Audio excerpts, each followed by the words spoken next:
প্যারাগুয়ের বিপক্ষে ম্যাচে আর্জেন্টিনা ২-১ গোলে হেরে ২০২৬ বিশ্বকাপে খেলা অনেকটা কঠিন হয়ে দাঁড়িয়েছে। ২০২৬ বিশ্বকাপে সরাসরি খেলতে হলে আর্জেন্টিনার কতটি ম্যাচ জিততে হবে এবং কত পয়েন্ট দরকার তা জানতে হলে দেখতে থাকুন সম্পূর্ণ ভিডিওটি। ২০২৬ বিশ্বকাপের বাছাই পর্ব ম্যাচে প্রথম দিনেই মাঠে নামে বিশ্ব চ্যাম্পিয়ন আর্জেন্টিনা। প্যারাগুয়ের বিপক্ষে ম্যাচে জিততে পারেনি আর্জেন্টিনা।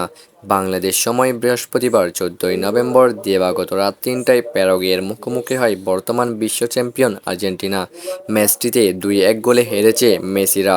ব্রাজিল, আর্জেন্টিনা এবং লাতিন আমেরিকার ম্যাচের ফলাফলের পরই পরিবর্তন আসে কনমেবল অঞ্চলের বিশ্বকাপ বাছাইয়ের পয়েন্ট টেবিলের এমন ওঠানামায় চিন্তিত আলবিসেলেস্তে শিবির।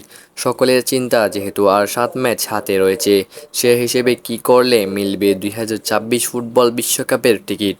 এইদিকে প্যারাগুয়ের কাছে হারের পরও ২২ পয়েন্ট নিয়ে আর্জেন্টিনারা লাতিন আমেরিকা অঞ্চল থেকে টেবিলের শীর্ষে অবস্থান করছে।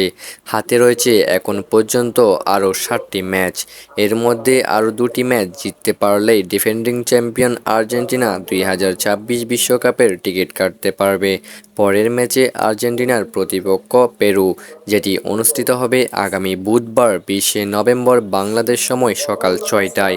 ম্যাচটিতে জয় পেলে বিশ্বকাপের টিকিট কাটার পথে আরেক ধাপ এগিয়ে যাবে আর্জেন্টিনা। তো বন্ধুরা, আপনাদের কাছে কি মনে হয়, আর্জেন্টিনা কি আগামী ম্যাচগুলোতে জিততে পারবে তা কমেন্টের মাধ্যমে জানিয়ে দিন।